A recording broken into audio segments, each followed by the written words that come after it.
These are folks who have a very clear idea of society and what it should be, and it matches perfectly with what the developers provide them.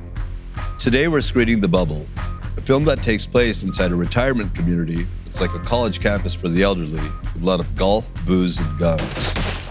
Getting old doesn't have to be depressing. These people have worked hard, and now they're playing hard. Do you miss your families at all? No.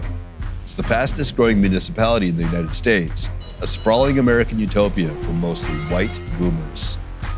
And where else but Florida? Directed by Valerie Blankenbill, here's The Bubble.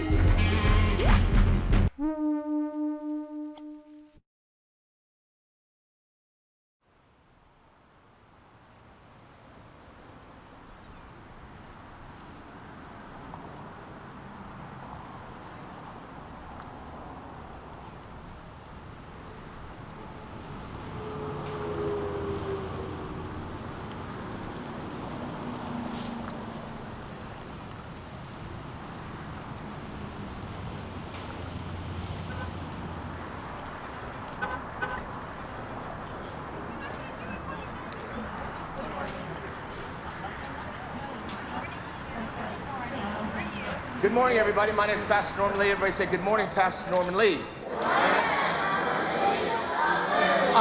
I love you too. I want you to put your hands together if you got a lot to be thankful for.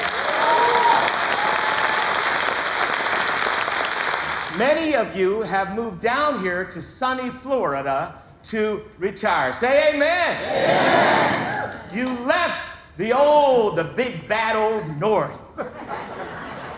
And the old way of living, the cold weather, the shoveling of the snow, your old job, your old house, your old friends. You came down here to Retirement USA. Yeah! Amen. You came down for a new lifestyle, a new house. And you got a new house, you got to put new furniture in it. You got a new car, you got a new golf cart, new doctors, the checkups, you start exercising. Things are looking great, the old gone. You can't even remember what it was like up there.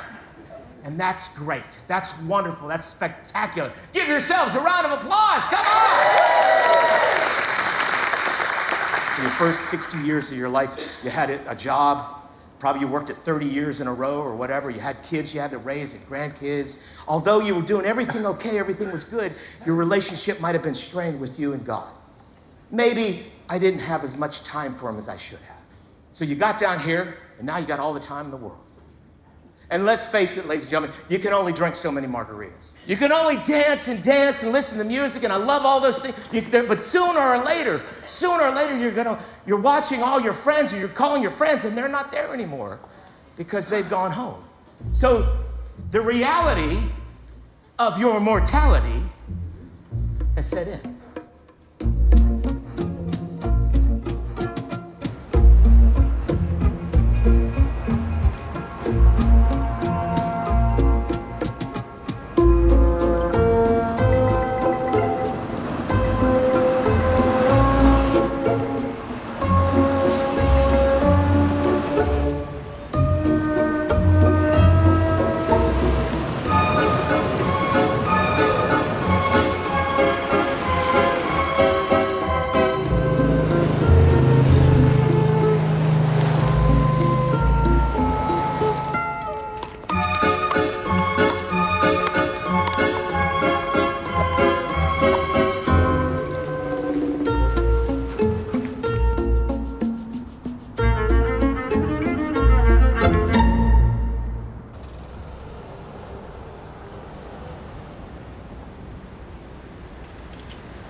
and head backwards.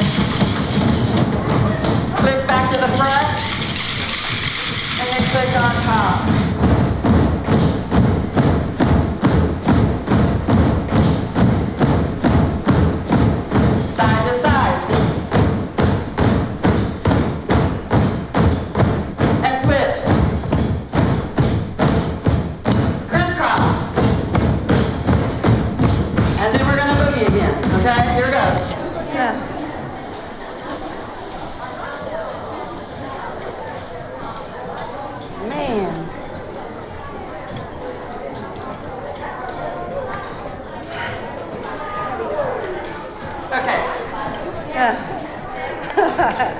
No more.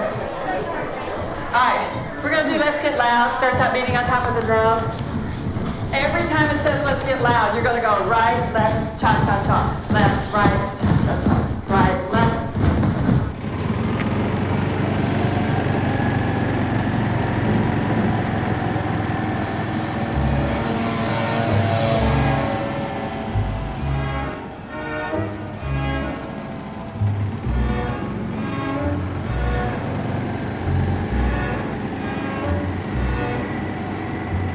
When we grew up, a retirement home, it was a place where you went to go and die.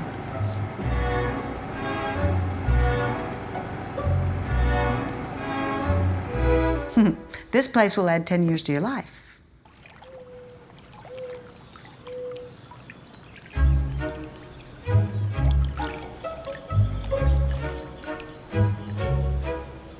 In all of the other places I've lived, I've never been as active as I am here. And the beauty of it is you can be as active or inactive as you like. And I told Roger, maybe I'll get tired of that in a year or 5 years or 10 years, I don't know. But I don't care, because right now I'm having a ball.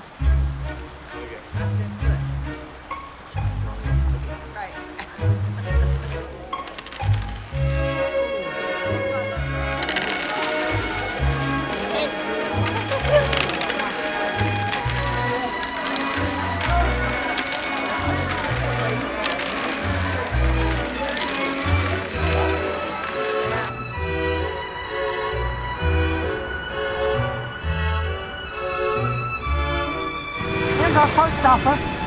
We each have a box with a key.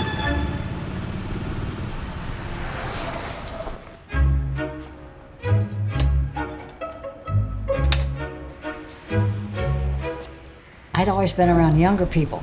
I didn't know if I was going to like being around old people, old people. And now we've gotten used to it. We don't even think about them as being old Age, people. yeah. No, They're age just has people. nothing. They're just people. They've just been around longer. Pretty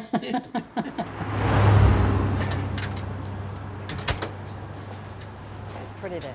It's going to be a pretty day.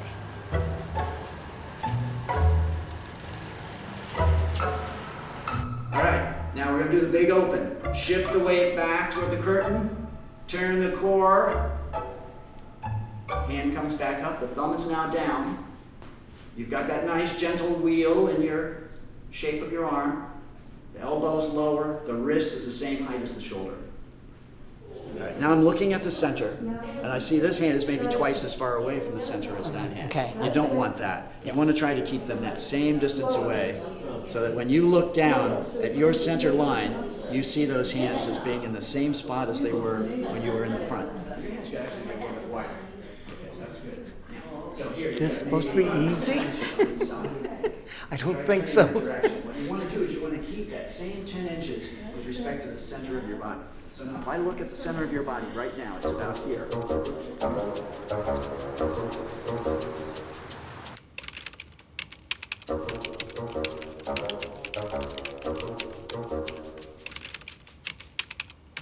I was here during that time period that the Villages grew, and that was in 1980. The Villages was on one side of US Highway 441, which bisects the community, and they were just a little old trailer park.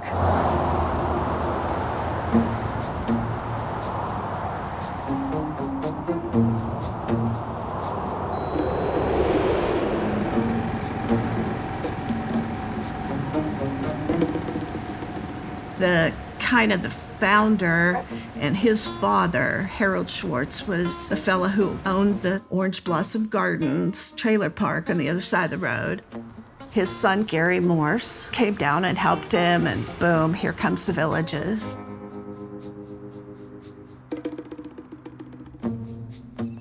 Technically, they're not a town, they're a development district, and they're run by this board of directors that continues to be controlled by the family that built the place. This is a family business, and the family is still there.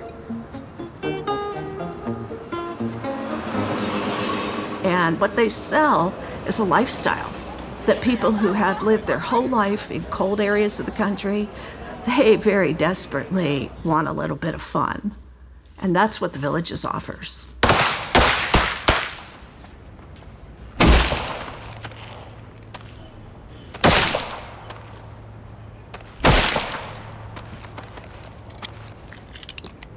I'm as busy or busier now than I was when I was working, believe it or not. I mean, I've got stuff going on almost every day this month. And I think the active lifestyle helps keep you young.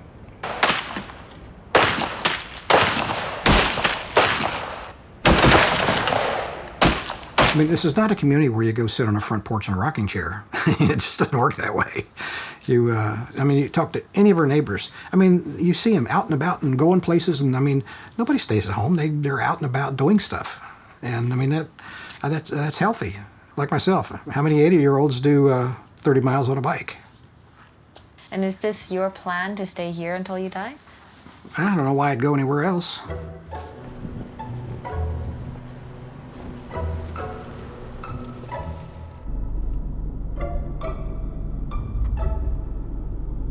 Well, when we first came here, the only town square was Spanish Springs. That was the original town square. Sumter Landing, they had just started to build it. A few years ago, they added Brownwood when they got extended down to like Route 44. Now they're down even south of that and talking about a fourth town square. All the new construction is moving south. You just keep buying hunks of land and adding more and more. We keep joking about we're going to have villages in Naples, Florida before long.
This used to be a car dealership. Back in the 40s, it was the Chrysler dealership. And then it's been a grocery store, gas station, furniture store, laundromat. Then we bought it in 1970, my husband and I did. And we started out like this. And it's grown, it's been a good living, and it's all been family working here.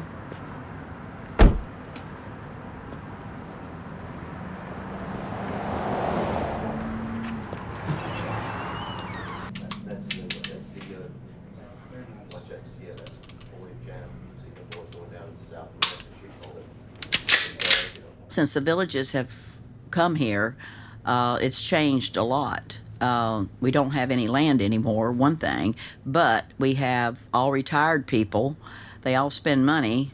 They eat out. Most of them don't want to cook, so your restaurants are really doing well.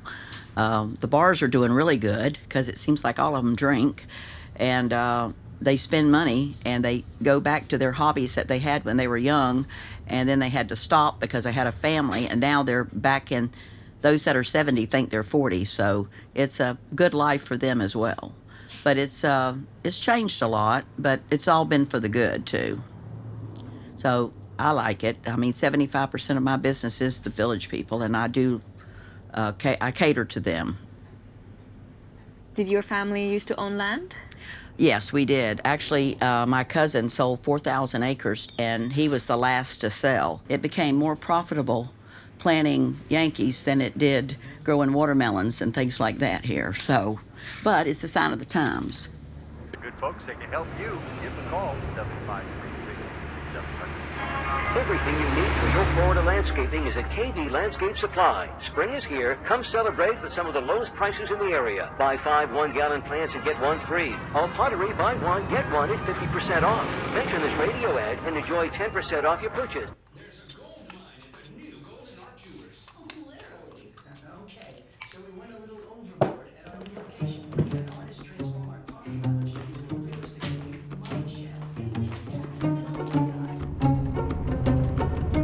We know we're in a bubble, but it's a nice bubble.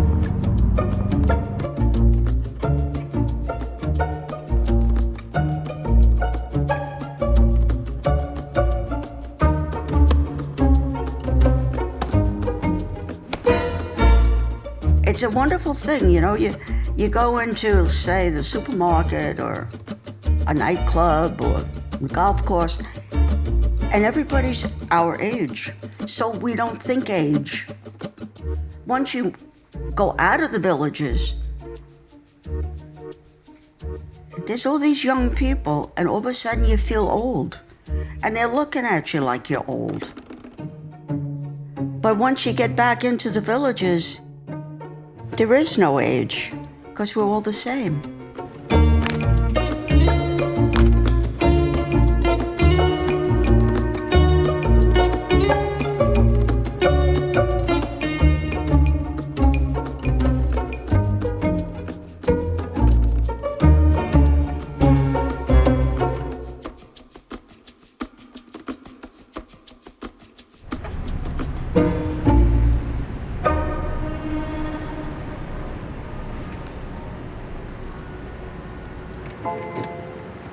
All right, it's time to bring back, my favorite gal, Toni. How are you, Toni? I'm going to apologize for this song now. This is for you and you.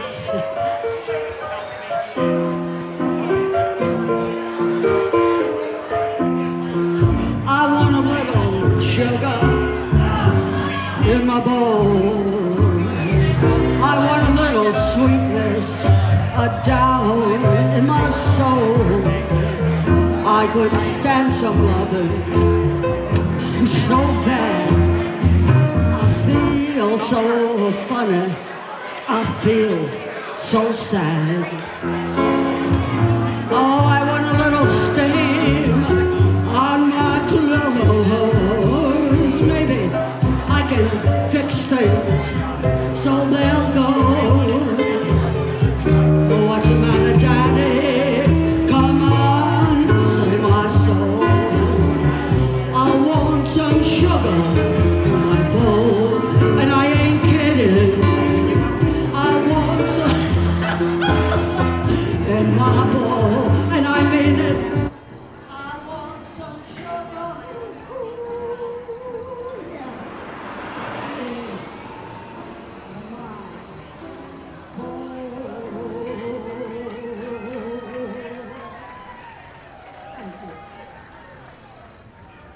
FM 102.7 and AM 640 WBLG Wildwood. It's 12 midnight. Congress steps up the pressure on the Attorney General. I'm Jack Callahan, Fox News. Try it out this weekend on The Voice of the Villages, a great Villages weekend. And, of course, taking your request to 750-9854. But this is my station. They got it going on off the radio.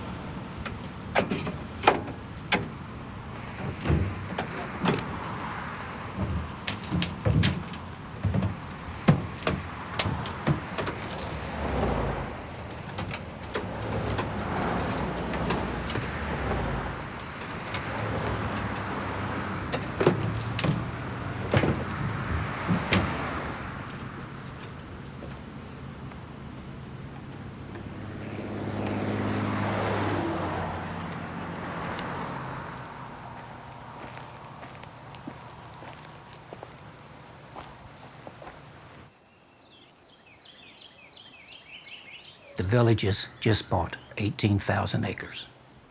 18,000, and it includes that property across the street from me. So it's tough. We all thought that the Villages were going to stay north, far north. I was naive. Other people were naive, and they started marching south and west.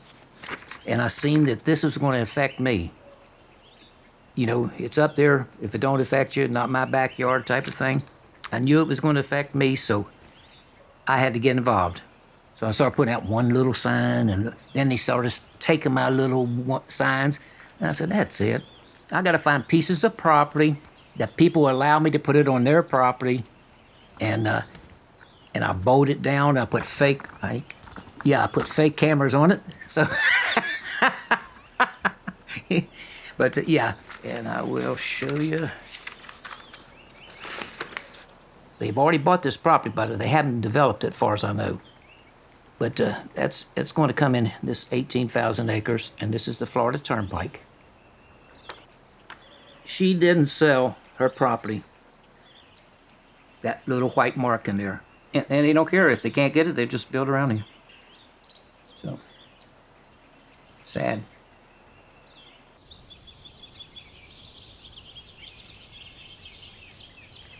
This tree right here is probably 150, 200 years old. It went out into the pasture, so I can't stand to lose a tree. I was in the tree nursery business for 20 years, so I save every tree I possibly can. Right there's the root ball. It's turned sideways, and it's got 20 yards of dirt in there to compact it back, and now the tree is doing great. We got new leaf, new branches. And you can see here's where I made a wall to hold the dirt in and build it up so that tree would live. All the trees, the cypress here, I planted probably 10 years ago, and look how beautiful they are. They were just sticks. But that's a native Florida plant. It's a ball cypress. And I got a native sweet gum over there that I planted. So I try to plant all native stuff out in the pasture. Of course, I messed up with some bamboo over there.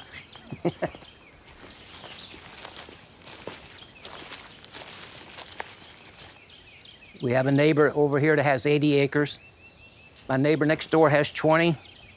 And most people have 10 to 20 acres, and they like this lifestyle. They like it in the woods, the same as I. I don't think they would sell. Could be wrong. Hopefully, they hang in there too.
I just think the tunnels are brilliant. I can't imagine how the planners figured all this out.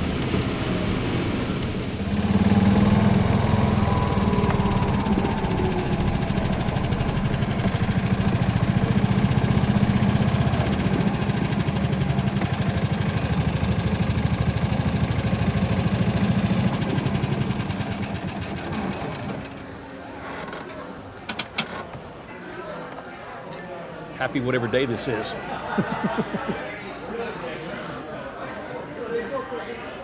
This is what life is supposed Yep. to be.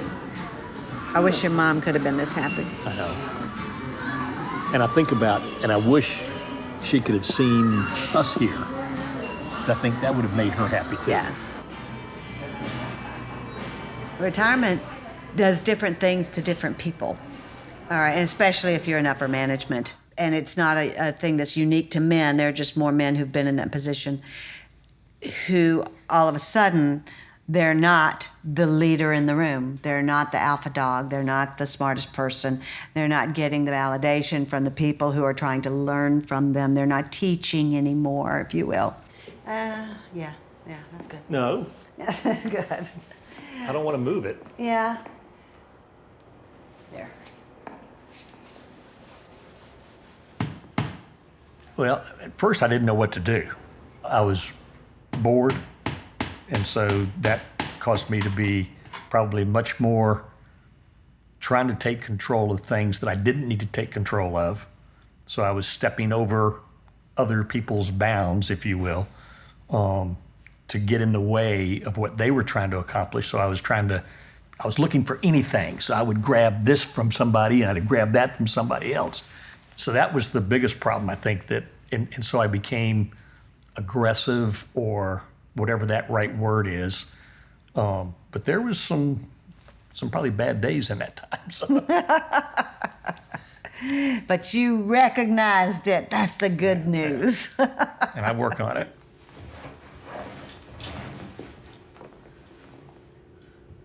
Oh, joy. Boy, my load's too heavy. I don't know if I can do it all. Well, I wanted to leave the heavy stuff for you.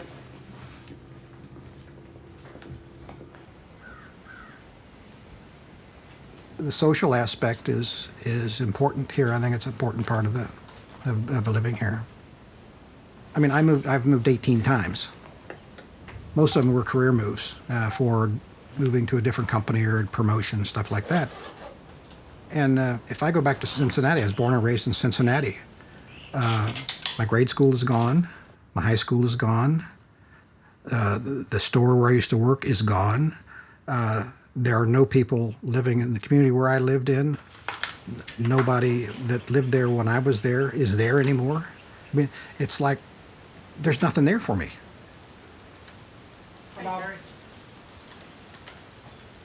So you end up having to establish new acquaintances and relationships where you are. And at least here in the villages, since people aren't being jerked around career-wise, everybody's here is here, so they don't go anywhere. So when you make friends here, it's pretty much for the long haul.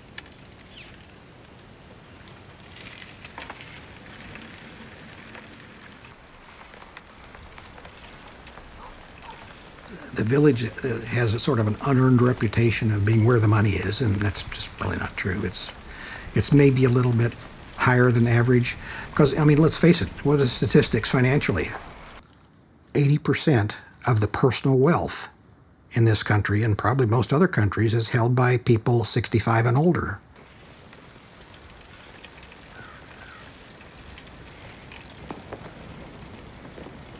We pay about $150 a month.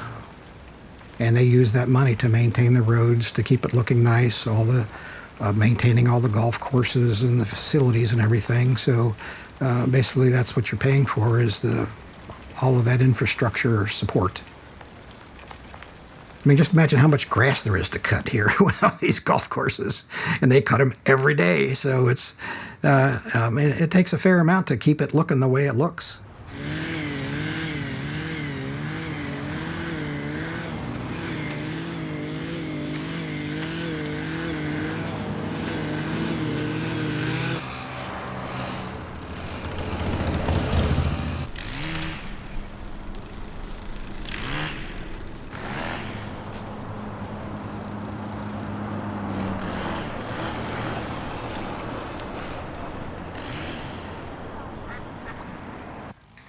I don't know why we have screens. There are no bugs. There are no bugs. They must spray at night when we go to bed. I think they go around and they spray. I mean, mosquitoes. There are no mosquitoes. What's a mosquito? You know those big black bugs that, you know, I don't know what they're called, but up north they call them cockroaches. I don't know, they have another name for them here. But you never see these things. Whatever they use or do, it works.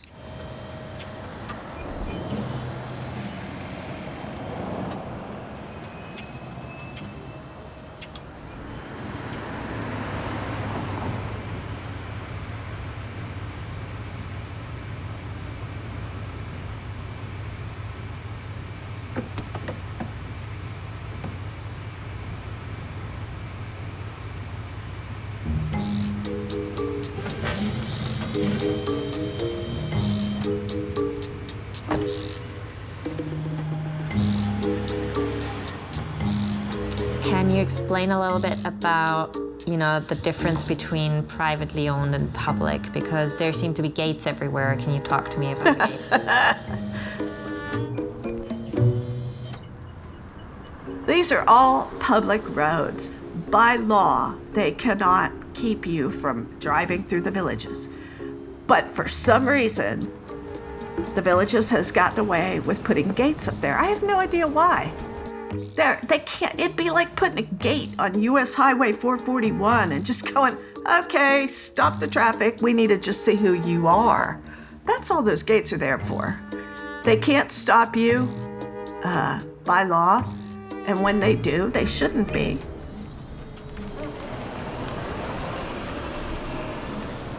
Some of it I don't mind, but some of it's public land. And when you have to push a button to go on a road that really the state's paying for, it kind of irks you there. But, you know, you push it and you go on in. Before, we didn't even know we could do that. We thought we were blocked out completely.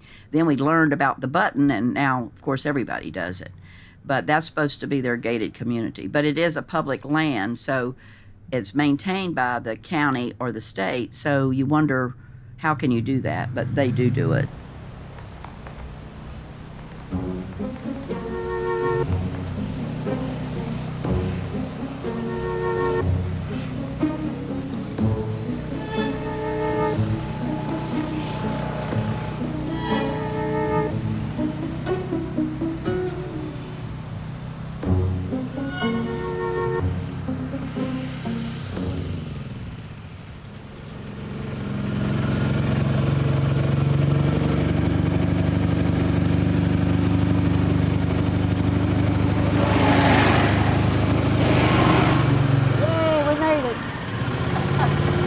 At the beginning, for me, it was very difficult because I had just come out of a bad surgery, which has left the left side of my face paralyzed. And John knew that I had been wanting to take belly dance lessons for years and years. And the first year we came down here, he talked me into going to the square because I very rarely left the house. And the belly dancers were performing. So when we got back home, he found the lessons and said, "You're going to go?" And I said, "No, I'm not." He said, "Yes, you are." So he took me to class. And I stood in the back. Nobody paid any attention to me. And I started dancing from there. I have all different colored hip scarves to go with any outfit that I would pick. I even have some multicolored ones. These, when you get to be our age, you kind of have a problem. So I make armlets to match each one of my outfits. That come up like this. See, so I've got this material, and I'm getting ready to make the armlets to match that. I haven't worn that for a while because of that. In fact, it's probably been 4 years. Hopefully I can still get in it. So your shoulder shimmy and step back, and step forward, and then reverse your hand. And then you lift your hip, and then you start over, 1, 2, 3, 4, 5, 6, 7, 8. You're gonna step with your left foot and then drag your right foot in front of it. Step with the left foot, drag your right foot in front of it. And then come to stand straight. All right. Everybody ready? Uh-oh, wait a minute. Wardrobe malfunction.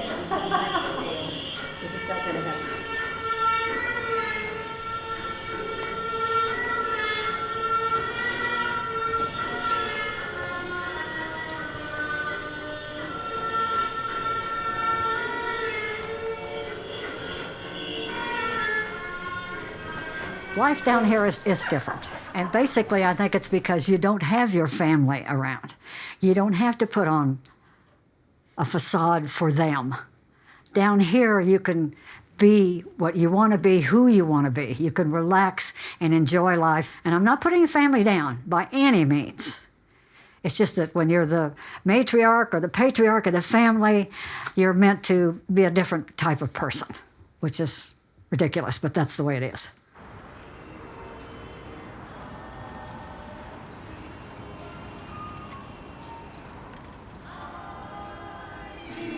Straight out.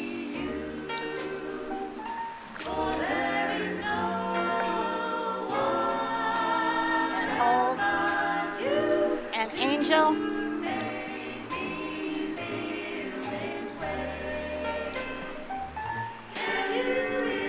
And flower.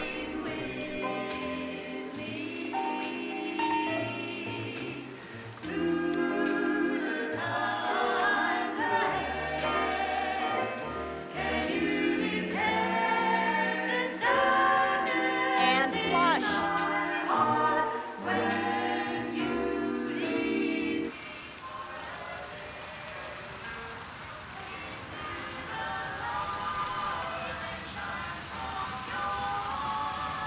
You know what? Your dream home could be waiting for you to discover today.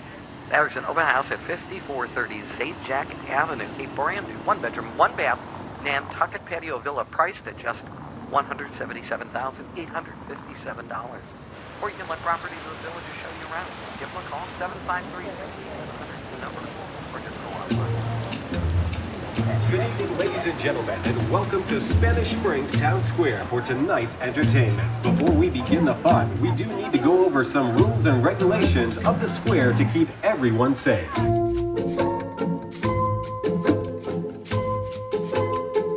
The community development districts are just another form of government. In fact, we often call them a shadow government.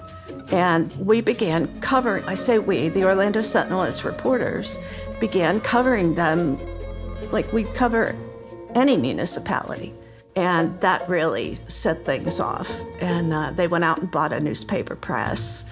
And they now have a big newspaper that never writes anything critical about them.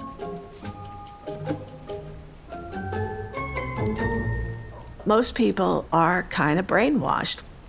You know, I think a lot of them are older folks who have been through all kind of trouble with, you know, their kids, their grandkids, so many things going on in the United States today. And I think the Villages offers that escapism that it's hard to get if you're living in Gary, Indiana, in 42 inches of grimy snow.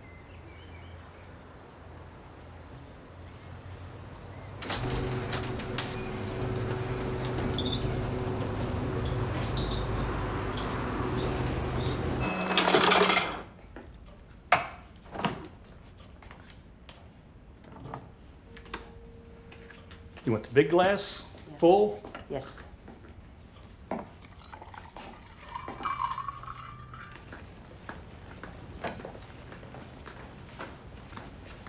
to get this for Larry?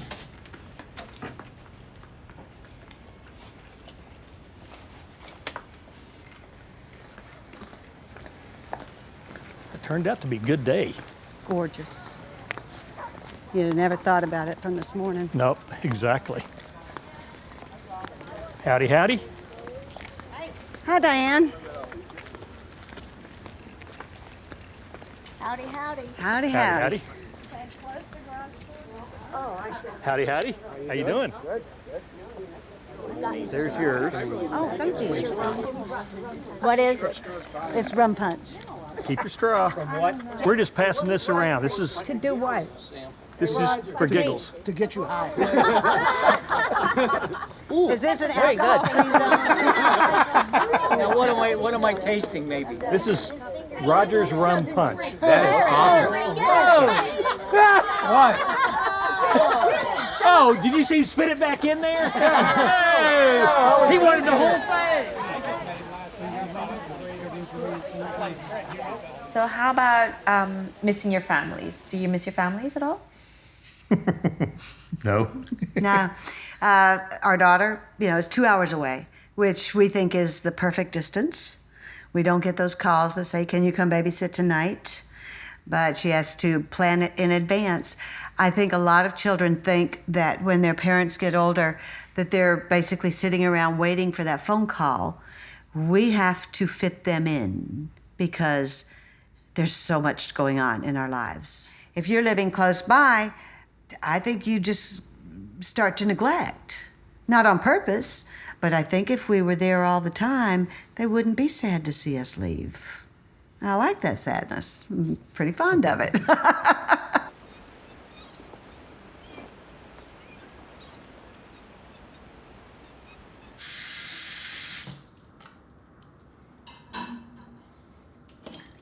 I'll be glad when this testing here is done all over with. And I know what I'm doing. Yeah. Well, maybe when we get home, you go to the doctor. Yep. He'll cut some of that down. Hey, babe. Are you going to want something to eat, too? Okay. John, you going to take a jacket? Yes. Okay, I'm ready to go. You decide? No, I can't hardly see it from this distance. Do you want my glasses? No, glasses aren't going to help. I've got my own. Okay. Oh, my. I think I'll have a chili dog. What's that one right there with a drink? Ooh, lovely. We've worked very hard to build up a retirement so we didn't have to depend on our children. I would hate to have my children have to give up their freedom for me. I think they kind of like the idea of us coming down here. They don't, in the back of their minds, they don't have that responsibility back here. They'd probably never admit it and probably don't even realize it. The retirement communities are picking up where the families are leaving off. It's exactly what it amounts to. And depending on how much money you have, depends on where you're going to be.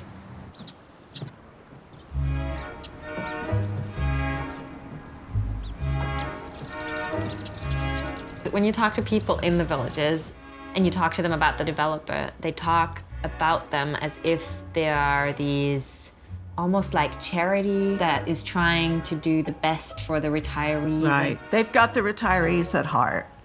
That's a common theme up there.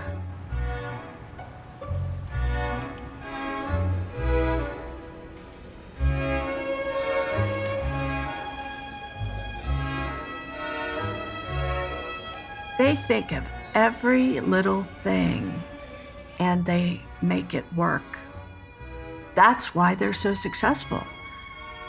Because there's that level of detail, there's that level of care that goes into this community, and that's what makes it so popular with all these older folks who come down from up north.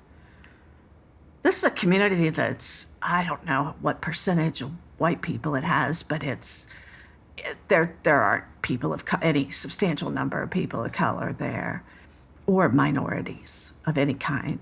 These are folks who have, a very clear idea of society and what it should be, where their place is in it, and it matches perfectly with what the developers provide them. I pledge allegiance to the flag of the United States of America and to the republic for which it stands, one nation, under God, indivisible, with liberty and justice for all. God bless America.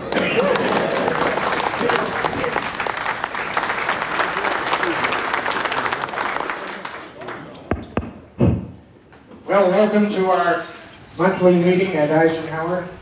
Well, this month is the NRA annual meeting. Jim and Terry are going, so we can wish them a safe journey.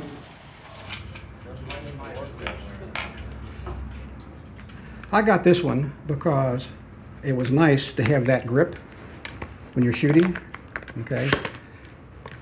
I like, that grip I like rather than that, for example. What's nice about it is it turns into a bipod.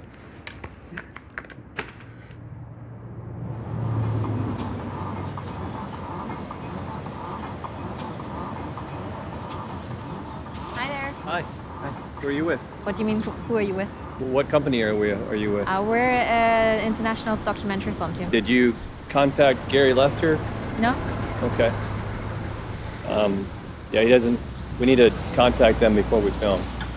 I can give you his name and number. We contacted all 3 counties and all three sheriff's office, and they all told us we can film around on the square because it's public property, so that's no problem at all.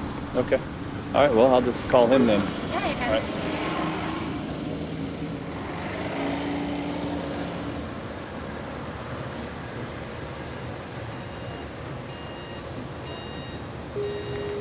Gary Lester's office.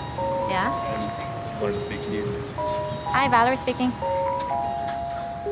I'm on what property? What makes the villages involves control. They want to control everything. And I think it's just bad. Anytime people are isolated but have to live together in some proximity, it's not gonna go well if you're completely isolated. If you've got your own TV station, your own newspaper, they've got their own schools up there that a lot of the people who work there, their kids go to. I mean, they think that it's better. Well, it may be better, but it's certainly not better for the community at large. This is really a weird social experiment. I mean, 150,000 old people in one spot. And I think they underestimate what they cost communities that are already here.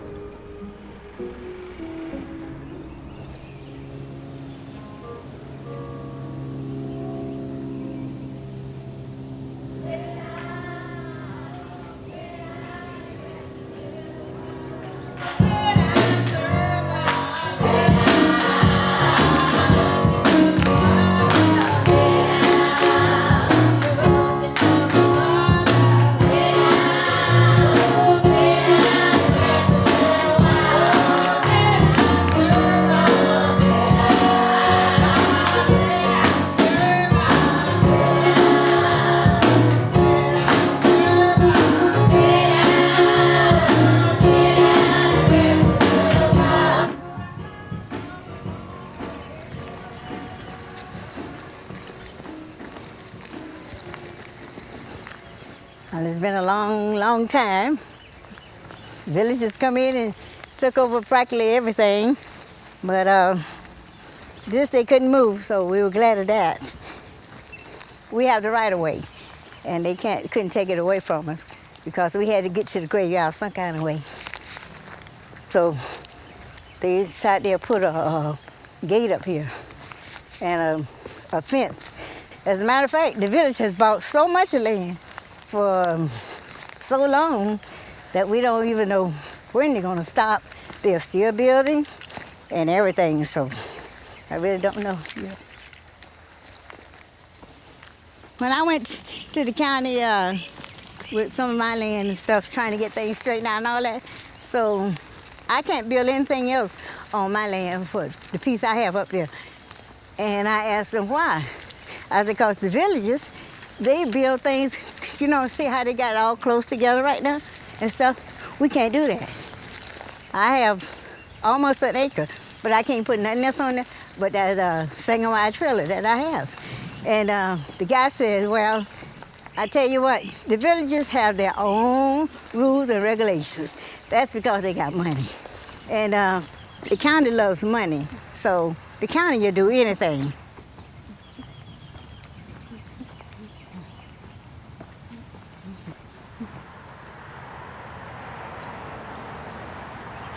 We got the Rambo family, which is over there, and the Elliott family, which is here. We got the Brookses, and we got the Ramblos and the Glovers. This is my granddaddy, and this is my grandmother, which we Guess we need to do those names over.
Did you see the water bill?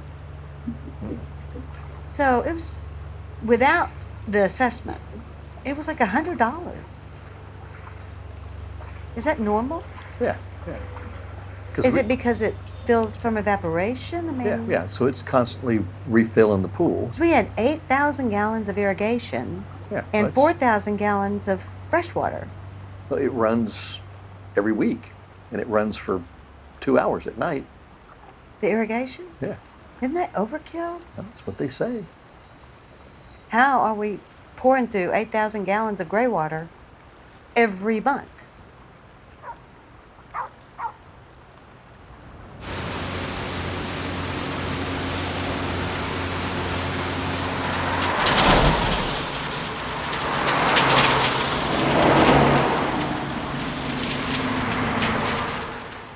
Water is a particular concern in Florida.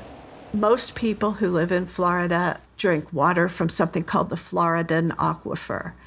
And that aquifer has been steadily dropping over the years. Up in the villages, it's dropped more than 10 feet. They're huge water users. The villages may actually be the single biggest water user in Lake County. I'd have to go back and look at the numbers, but they're certainly among the top several water users. And the result has been that they've got sinkhole problems up there. And of course, people up there don't like to talk about that. And they also kind of go, well, that could be caused by this or that. Well, no, it really can't. It's caused by the water table dropping underneath the earth and pulling the soil down with it. And at some point, it's got to stop. At some point, I would think it's just going to be a head-to-head kind of fight. I don't think people here have the stomach for it yet.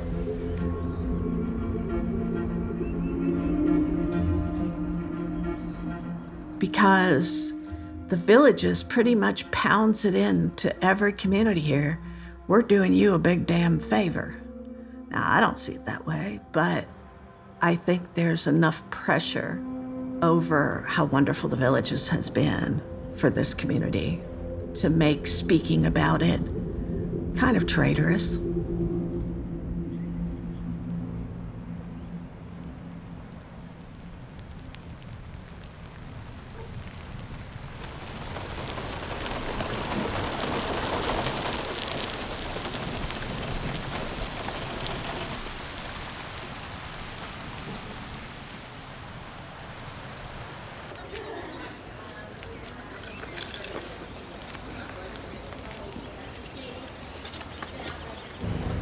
For my own curiosity, how did we get in this situation when Marion County shut them down, Lake County finally shut them down?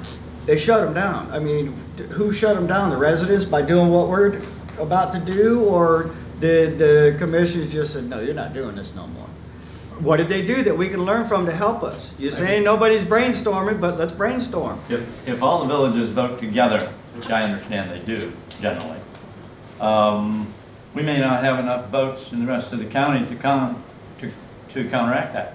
If that's the case, then even if every one of us voted against whatever they have coming up, we couldn't undo it, and we couldn't stop it.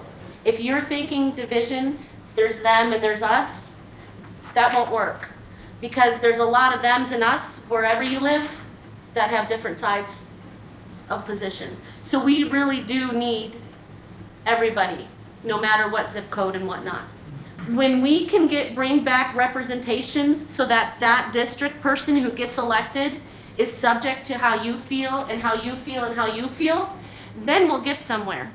Then we'll have our government back, and it'll be the first steps towards that. I don't know if you guys know what Stewart Ranch is, and there's an issue where Wildwood is trying to annex all the way down towards Center Hill. It's some property that directly affects our water and the way that water is filtered in the area. So we've been trying to get signatures on a petition to stop the annexation of that. There are people who are talking to large landowners, trying to convince them to not sell their land. There's all kinds of stuff that's happening. People are working against this, so it's not just us in this room. I think there's people over there that live in the villages that are thinking the same way we are. I'm from the village. And my impression is not that a bunch of the villagers are against you. I think most of the villagers don't know what's going on. Yeah. That's right. Education. It's an educational subject, is it not?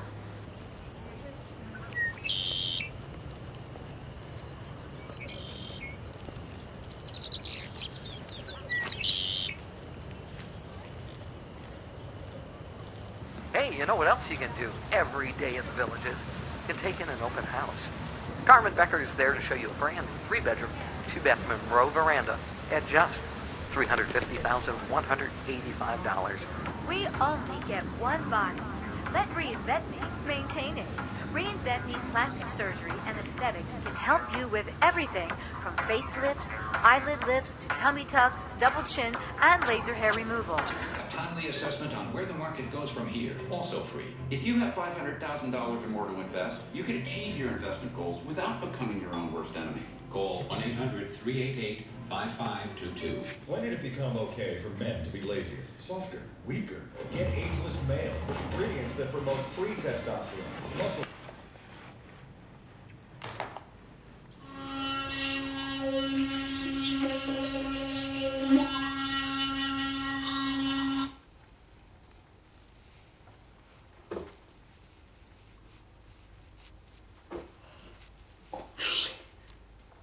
Are looks important in the villages?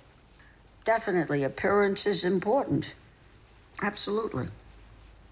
I remember putting my makeup on and saying, man, this getting tougher and tougher to look good, you know? So I got in touch with a plastic surgeon that has a good reputation, and I had a rather extensive job, and it was a tough surgery. It really was. It was very painful. I mean, I had drugs, but I mean, it was still very uncomfortable, very painful. It took, I would say, 4 months for me to actually feel good. I only went in for bags and my neck, and once he had me on the table, he did the upper lid, the lower lid, the bags, the bottom, the neck, holy cow. I came out of there, I mean, I was like a mummy. It was really something. But I'm happy with it. I think he did a fine job. And I don't have to tell people how old I am, and I don't. So don't ask me. I didn't have all that done so I can tell them how old I am. But you would be surprised.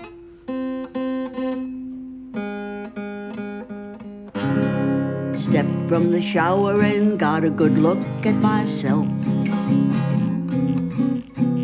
Pot-belly, bald head, thought I was someone else. Oh, I caught my reflection in the mirror on the back of the bathroom door. And honey, I just don't look good naked anymore. I went to the doctor for my annual exam. I was standing in the buff when suddenly she said, "Dan." I said, "What is it, Doc? Some fatal disease?" "Honey, I gotta know the score." She said, "No, you just don't look good naked anymore." Oodle-ay, oodle-oh, oodle-ay.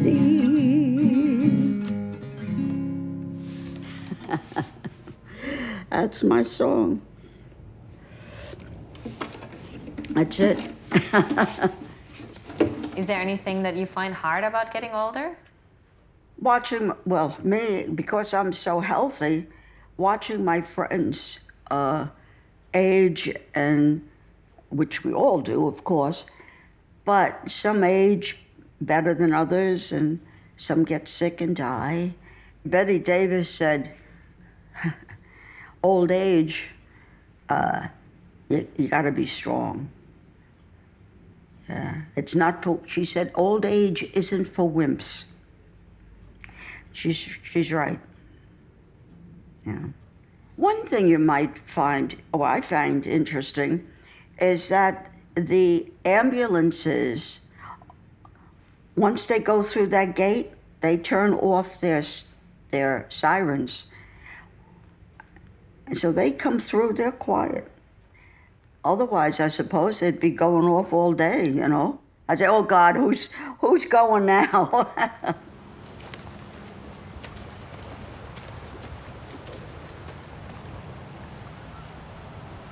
Are you yourself afraid of dying?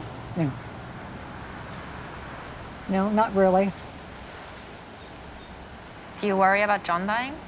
Yeah. Can't do anything about it. Except give him a hard time the whole time he's still here. And it does bother me. He talks a lot about this pain and that pain and another pain, you know, and it does bother me because I know that's part of the process. So don't talk about it.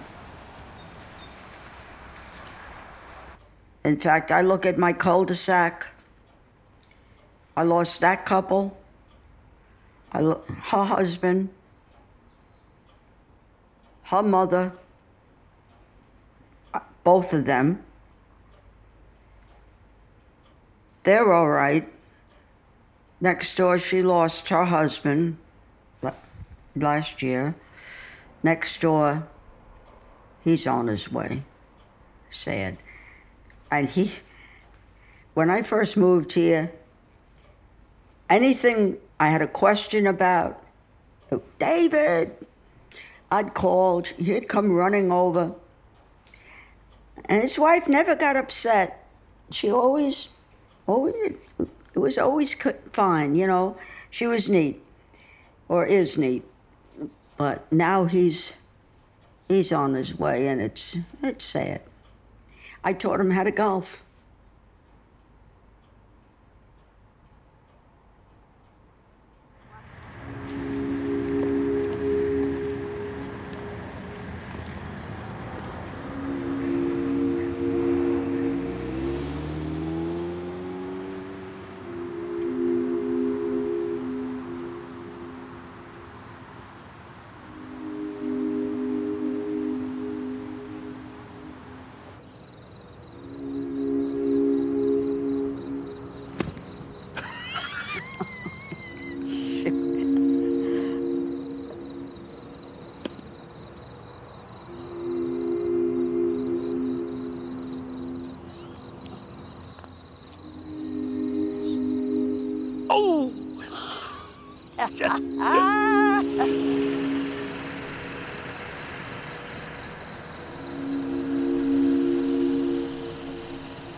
Lady Lake to be filming tonight? We do. All right, you have something in writing? Yep.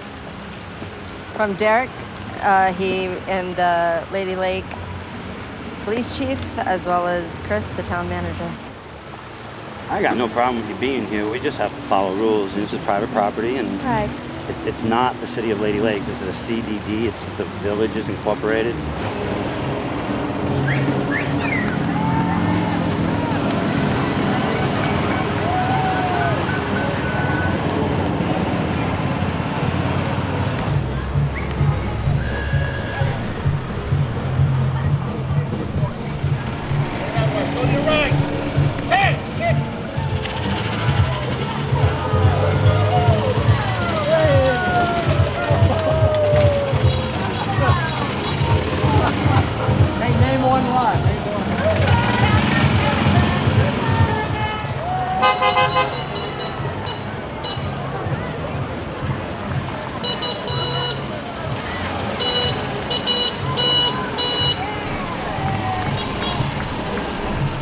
This community here is the fastest growing community probably in the U.S. now.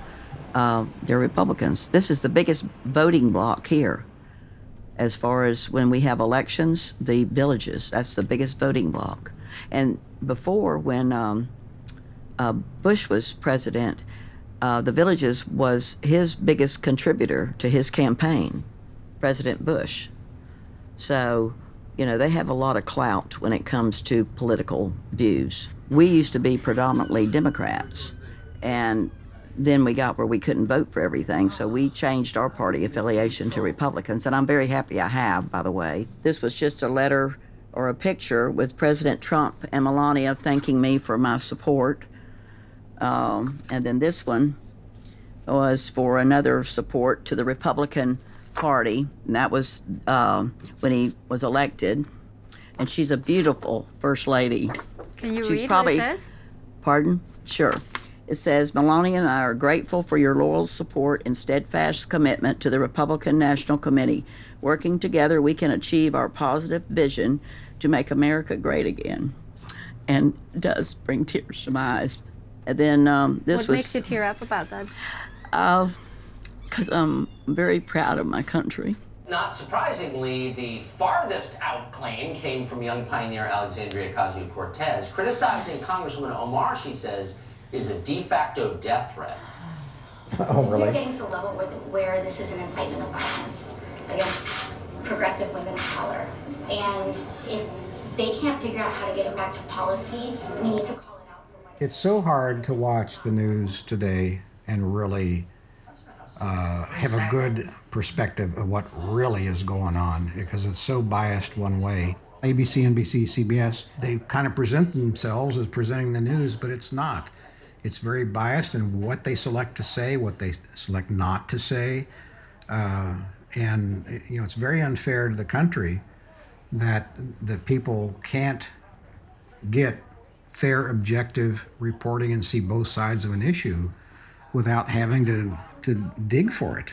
I mean, you just can't hardly believe anything that you hear on the news anymore. Do you worry about the future of your country? Yes, absolutely. I'm very concerned about it. It's just not headed in a direction I think is going to have a happy ending. I don't know how else to say it. It's not headed in a good direction. I mean, I've read a number of books that say the country has never been as divided as this since before the Civil War.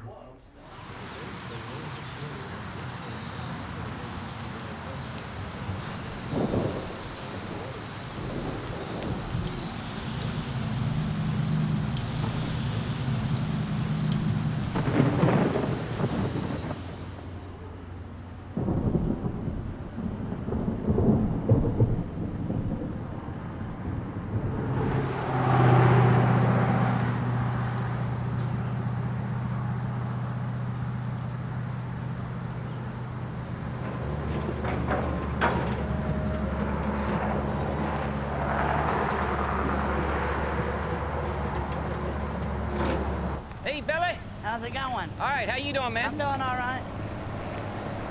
Man, it's a hot one today, isn't it? I know it is. Good God.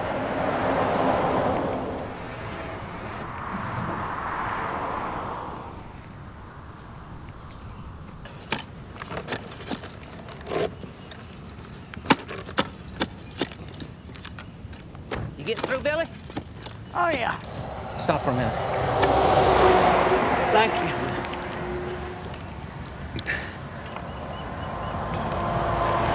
Let me take a break. Let me dig. Okay. Oh, yeah, we're doing good now, Billy. I think we're there, man. Yeah, I know we are. Ready? So that piece of land, it is owned by the villagers, right? Yeah. So what is your hope there? Because it already belongs to them. Well, yeah, I think you can do anything you want with your land within that menu, agriculture menu. That means you can run cows. You can plant corn, you can plant whatever you want on that land as agriculture. But to rezone it to developable land is that's my goal, to stop that. Go by the comprehensive plan. Don't change it all the time to accommodate endless development. Aren't you scared to piss the villagers off? No, I don't know what they can do to me. They might try to scare you. Yeah, and I'm sure they scared some people, yes.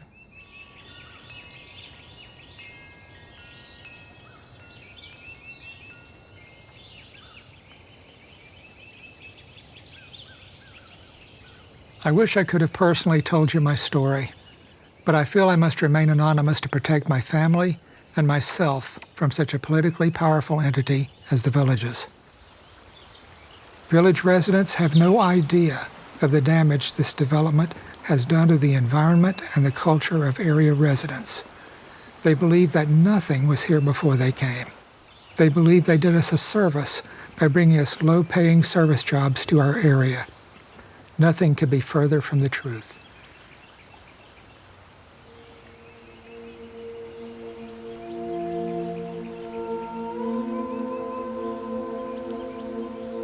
Many or most locals, as they call us, will be displaced by villages' expansion. Families such as mine will be forced to move. What is ironic is that many villagers moved here to get a taste of old Florida. The very thing they sought to leave behind is the thing they've created again, and the very thing they desire to have is the very thing they've destroyed.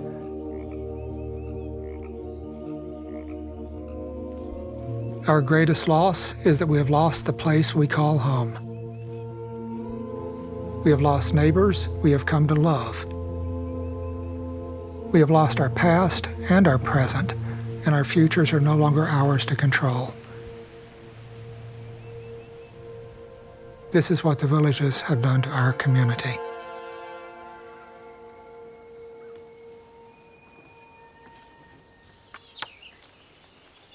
And he's right on target. This is what many people in Sumter County feel and maybe can't put into words. Because this is really what they have done. They have taken everything. We're gonna be out of water before it's over with. I don't know if they'd treat us like we would like to be treated and like we would like to treat them, it would be a lot different.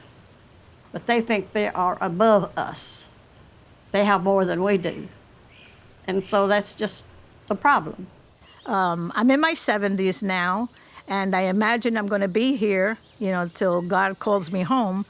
But I enjoy every minute that I'm here, and I do venture out back to civilization and can't wait to get back here, because this to me really is home. This earth, this greenery is, you can't replace it. You just can't replace it.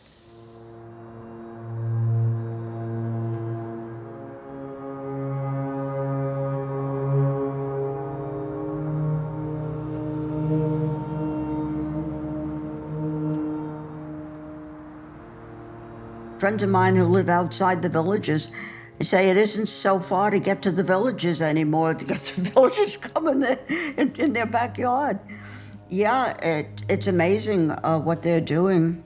It started just expanding. I remember I could go to the square and I knew maybe half the people. Now, if I see one or two I know, it's just getting so big.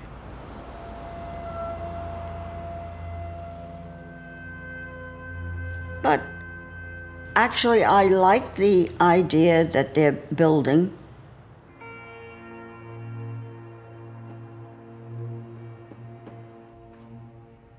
Oh, I like it. Why not? You know, it's a wonderful community. Why should I want to keep it to myself? When I ask people who are not from here what was here before the villages came, they all say nothing.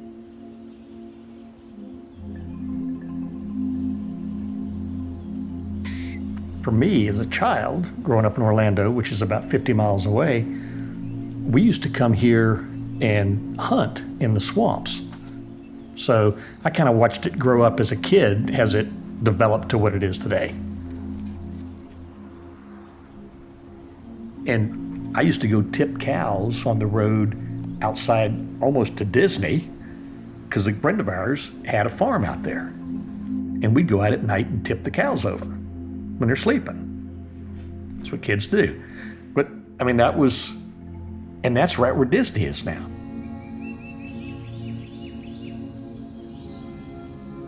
So you look at it and you say, they made money, the family, when they sold their farm. Did they want to sell it? Probably not, but they probably were compensated for it, and they didn't have to sell it. So I don't know that if somebody really had a homestead where the villages is coming, would they have to sell? Could they be corned off to keep their own compound and the villages go around it? I expect there's high pressure.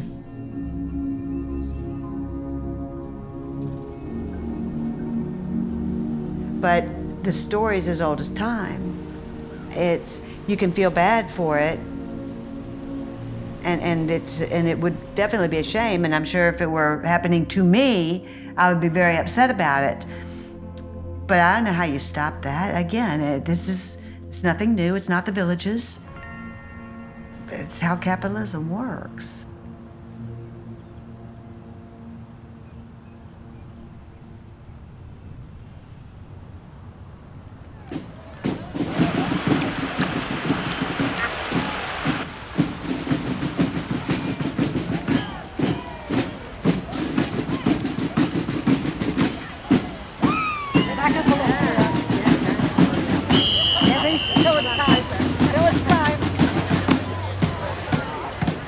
One, two, three.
It really strikes at the core of how Americans think. I mean, America is very invested in the idea that if you work hard, you get a reward. And so lots of times, if you talk to these folks, the first thing out of their mouth will be, I worked my whole life to be able to have fun when I retired and to enjoy my retirement. And I think that's almost a universal answer from residents at the villages. They feel they've done their bit. It's up to you people outside the bubble to keep an eye on democracy and keep things rolling. And we're just gonna be over here playing our third game of golf this week. They really feel entitled to let go.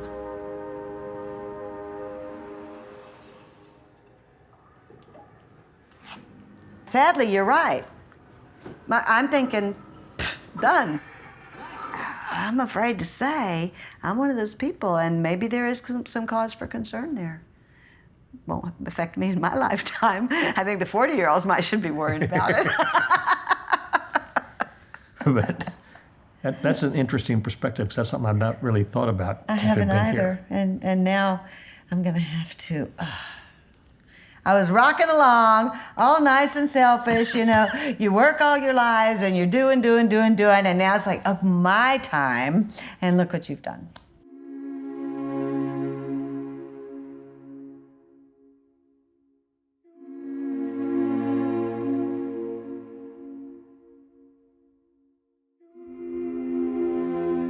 I'm just glad to be this age.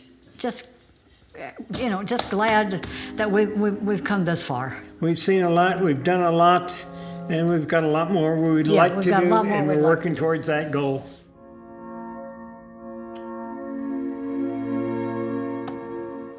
I remember years ago, Grandma and Grandpa, they stayed home. They watered the lawn.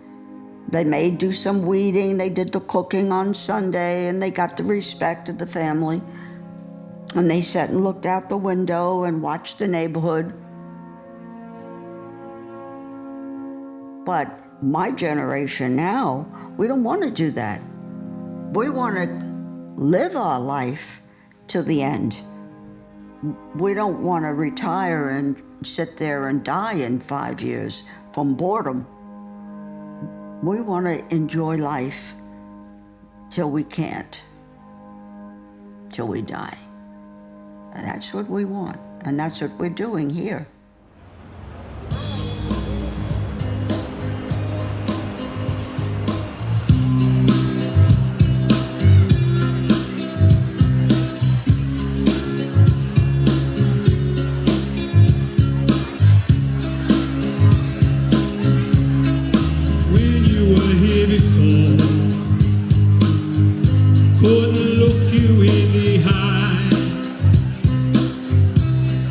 Just like an angel, your skin makes me cry. You float like a feather in a beautiful world. I wish I was special. You're so very special. But I'm a creep. I'm a weirdo. What the hell am I doing here? I don't belong here. She's riding up the door.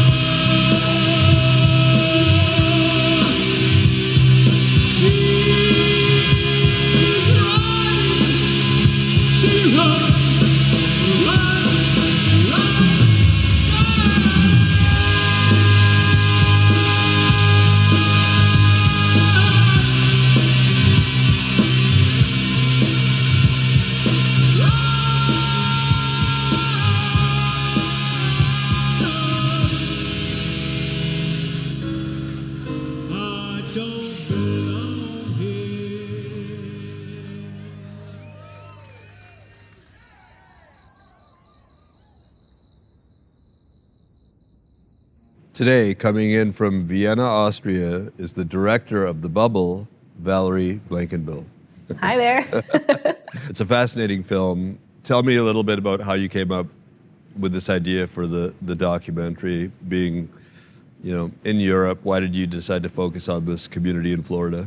Well, it was during a time where my parents were thinking of retiring, and I talked a lot to them about how it felt being in the last years of work and thinking about retirement and what their ideas were for retirement. And talking to them and other people around them, I kept hearing the same things, which I found really interesting, which was that people felt like they weren't taken as seriously anymore in this life phase, that they were asked for advice less and less, that they felt like they needed to find their place in society again, and that they didn't quite know where that place was. The Swiss producer Dario Sciochi then found the villages in a newspaper article. I was immediately fascinated by the place, and we very quickly decided to go and research. That was 2017. And I went there with the DP, with Joe Berger, the first time, and then the second time with the producer Dario Sciochi. And it became very clear that this was exactly the right place to tell a story about aging, retiring, and places where retirees felt more comfortable than in regular society. In all of the other places I've lived, I've never been as active as I am here. And the beauty of it is you can be as active or inactive as you like. And I told Roger, maybe I'll get tired of that in a year or 5 years or 10 years, I don't know. But I don't care, because right now I'm having a ball. In Europe, communities like that don't exist, which is also why I was so fascinated by it. I'd never seen anything like it, and a lot of people here haven't. And what I saw was that there is an interest or a need for community that isn't filled anymore in society, the society that we live in the Western world, because our society is quite ageist, and I found that a lot of people feel left out and feel like they don't have a place in society. When we grew up, a retirement home, it was a place where you went to go and die. This place will add 10 years to your life. We're getting so much more healthy for so much longer that you don't have to get sick and you don't have to be frail. You can be healthy for a long time. So even here, even though these communities don't exist like that, there's a lot of interest, I think. And that's why I thought going to the US, where these communities are so popular and are so much bigger than they are here or could ever be here, would be like looking into the future for Europe. Like what is our future going to look like, and do we want that? Is that a concept or a sort of way of living that we think we should go for or not? And so what does retirement look like in Austria specifically? Because I know it varies country by country, every place is different. Climate plays a factor. You can do certain things in the villages that you can't do in Nordic climates, European climates, whatever it is. So what does retirement look like in Austria? People here are a lot less mobile than they are in the US. Terry in the film says he moved 18 times for his career, which is very common in the US. That would be very uncommon here. So people retire in place most of the time. They stay where they are. And but that is changing, because my generation, for example, is a lot more mobile. We've maybe studied abroad. We've got partners from abroad. We move around a lot more. We travel. And so families also don't stay in the same place anymore, which is, one of the big reasons why people move to retirement communities, because their kids are in different places and they themselves have never made any roots anywhere. So moving into a retirement community isn't such a huge step anymore.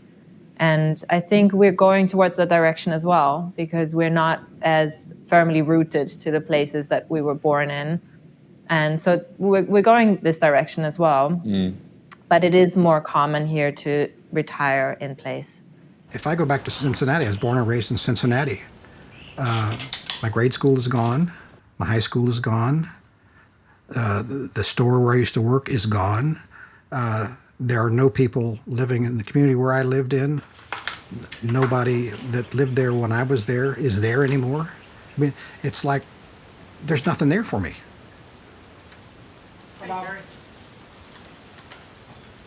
So you end up having to establish new acquaintances and relationships where you are. At least here in the villages, since people aren't being jerked around career-wise, everybody's here, so they don't go anywhere. So when you make friends here, it's pretty much for the long haul. And I would say here, people are quite involved with their families often. I found that really interesting in the villages, that people, when asked about their families, they, like in the film, you can hear one couple say they don't miss their families and they're happy that they're not next door. I think a lot of children think that when their parents get older, that they're basically sitting around waiting for that phone call. We have to fit them in because there's so much going on in our lives. If you're living close by, I think you just start to neglect. Not on purpose, but I think if we were there all the time, they wouldn't be sad to see us leave. I like that sadness. I'm pretty fond of it. And at first I was a bit like, wow, that's courageous to admit that. And it's changed my view on what is expected of older people, because we have such a strict view on what older people are supposed to be like and what their role is in society, what they're supposed to give. And I thought it was very freeing to talk to people in the villages and how they freed themselves of expectations that they deal with. The actual, making of the film, what was the experience like for you, European woman, then going to Florida and spending a lot of time with this, elderly community? People were so open and so welcoming there, the residents of the villages. And I think part of that was because we came from Europe and because we're a different age group. And I felt really there was this desire on the side of the villages residents to explain to us why they had chosen to live like that. And do you think because you were from Europe, but also because you were young, that the age difference contributed to their comfort level to speak to you? Yeah, I think so. They were also fine with me asking really naive questions, because I could ask these questions from a really naive standpoint, because I don't know a lot about life in the US in general. So I could come from a really different perspective and say, well, sorry if this question is really naive, but this is what it's like back home, so I want to know what it's like here. And I think that gap really helped. And that was also why we decided to show the conversations between the protagonists and me. So you can hear me in the film a few times and you can see me as well. Because we felt like it had to be transparent that the filmmakers are younger than the protagonists and that we are from somewhere else. And I thought that that really helped. This was just a letter or a picture with President Trump and Melania thanking me for my support. And then this one was for another support to the Republican Party, and that was when he was elected. And she's a beautiful First Lady. Can you She's read probably, what it says? Pardon? Sure. It says, Melania and I are grateful for your loyal support and steadfast commitment to the Republican National Committee. Working together, we can achieve our positive vision to make America great again. And it does bring tears to my eyes. And then What makes you tear up about that? Because I'm very proud of my country. Finding characters to include in your film doesn't sound like it was that difficult. It was just hard to choose who to pick because there were so many options. Right. But yeah. And what about the people from the village's corporation, whatever it's called, the people that run it? That was a big contrast, the friendliness of the residents of the villages and the attitude of the developer, the management of the villages. And it's something that we didn't know before the research, but during research it became really apparent that they didn't want us there. But also quickly we found out that we could film there because it was public property. It was paid by taxpayers' money, most of the public spaces. And that was good for us because that meant we were allowed to be there. Hi there. Hi. Who are you with? What do you mean, who are you with? What company are you with? We're an international documentary film team. Did you contact Gary Lester? No. Okay. Yeah, he doesn't. We need to contact them before we film. I can give you his name Well, and number. we contacted all 3 counties and all three sheriff's office, and they all told us we can film around on the square because it's public property, so that's no problem at all. Okay. All right, well, I'll just call him then. Yeah, you can. All right. Why do you think they wouldn't talk to you? I could only speculate because they didn't tell us. I just assume that they don't see any benefit in contributing to anything that isn't under their control. And control is a big theme there. They really want to control everything. They have a huge amount of control over anything that goes on in that community. They have their own radio channel, their own TV channel, their own newspaper. And so talking to a filmmaker who will show both sides of things is probably not beneficial to them in their view, but that's an assumption. The Orlando Sentinel and its reporters began covering them like we'd cover any municipality. And that really set things off. And they went out and bought a newspaper press. And they now have a big newspaper that never writes anything critical about them. The journalist from the Orlando Sentinel, I really like her.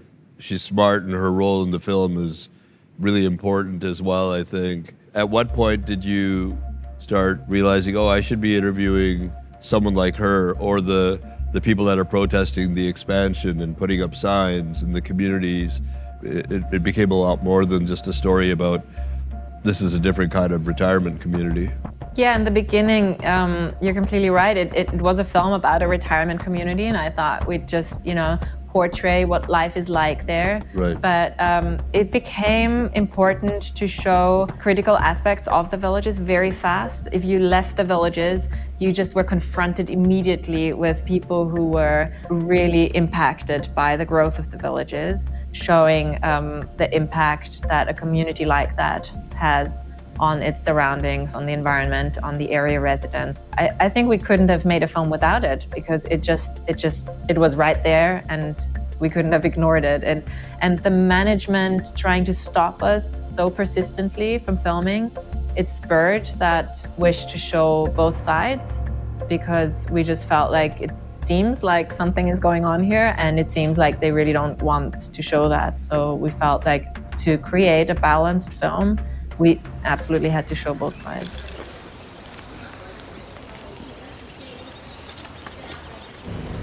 For my own curiosity, how did we get in this situation when Marion County shut them down, Lake County finally shut them down? They shut them down. I mean, who shut them down? The residents by doing what we're about to do, or did the commissions just said, no, you're not doing this no more? If all the villages vote together, which I understand they do generally, we may not have enough votes in the rest of the county to counteract that.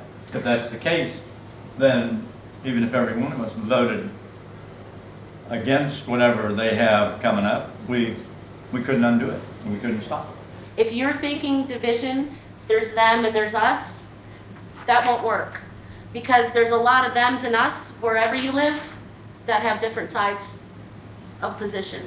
So we really do need everybody. I don't know if you guys know what Stewart Ranch is, and there's an issue where Wildwood is trying to annex all the way down towards Center Hill. It's some property that directly affects our water and the way that water is filtered in the area. So we've been trying to get signatures on a petition to stop the annexation of that. There are people who are talking to large landowners, trying to convince them to not sell their land. There's all kinds of stuff that's happening. People are working against this, so it's not just us in this room. You show this kind of duality of the villages and the people outside the villages. It's almost like a haves and have-nots. It seems like they feel threatened by this kind of, massive community that keeps growing and expanding, and they're putting up a fight. But is it a losing battle for them? And will they one day just sell their homes and join the villages? Basically, this retirement community pops up. Started in the 70s, but it sort of grew very slowly until all of a sudden in the 90s it became the villages, and it started growing very fast from there. So the area residents, I think they didn't quite notice what was happening until it was really at their doorstep. It was right there because there's a lot of farmland, and when there's one farm that is being bought or another farm and then it's growing, it maybe didn't disturb too many people, but now it's growing so much and it's covering so much space that, yeah, people do feel threatened because they are being displaced. Many or most locals, as they call us, will be displaced by villages' expansion. Families such as mine will be forced to move. What is ironic is that many villagers moved here to get a taste of old Florida. The very thing they sought to leave behind is the thing they've created again, and the very thing they desire to have is the very thing they've destroyed. Of course, no one forces them to sell their land, but if somebody does not sell their land, the villagers just build around them and they put walls on every side. So essentially, you're really locked in, and that does happen sometimes. You see these plots of lands that are just walled in. Then, of course, some people, they don't want to sell. These are their homes.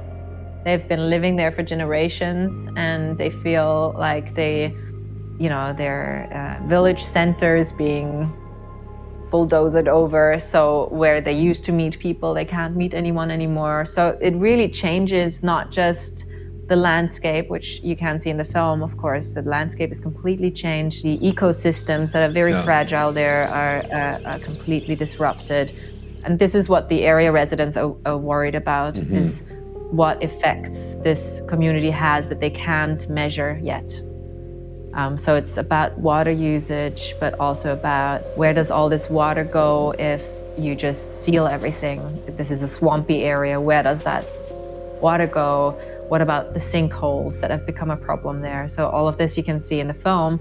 And yes, there's a group of people that are trying to fight that, but it is a David versus Goliath situation because the villages are very powerful, they have a lot of money, and they plan so far in advance that by the time the area residents notice that anything is happening, that those changes that were made 5 years ago.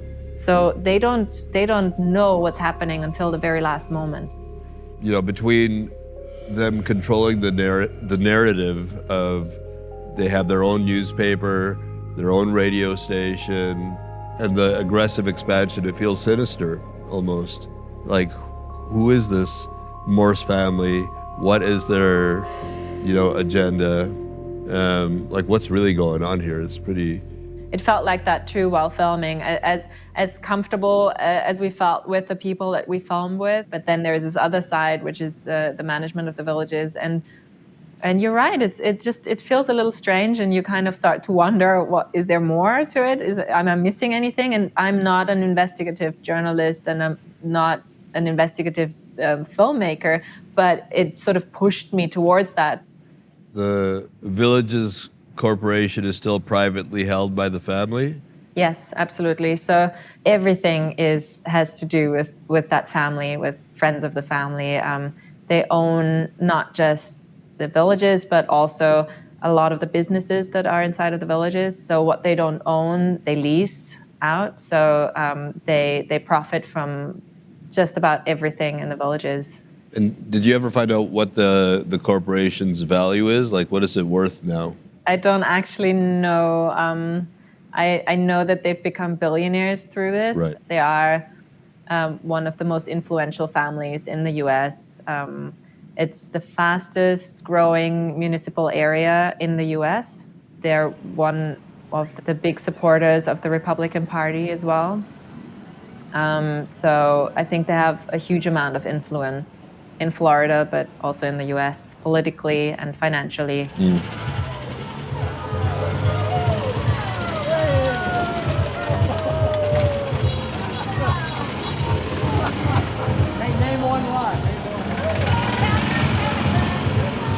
I remember seeing these videos during, the election of all these people in their golf carts with their Trump flags. And then I saw your film and I was like, oh, that's where they were. Did you have any open conversations about the fact that, people might like this homogenous monoculture? the reactions we got most of the time were that the sort of the ethnic separation in there wasn't on purpose, and that it was because of the economic reasons, which didn't make sense to me. But that was the reaction that we got most of the time. But there are some, of course, very conservative people there, and everything that comes with it, I'm sure. But the people that we film with, they never said anything along those lines. Nothing that I would have said is outright racist. But a lot of them are Trump supporters and would probably support a lot of the things that he used to say and still says. And so yeah, it would be hard for me to say, because I don't think the people would have been that open with us on that topic. But I had a really interesting experience there with one of our protagonists, with Terry, who is the president of the gun club.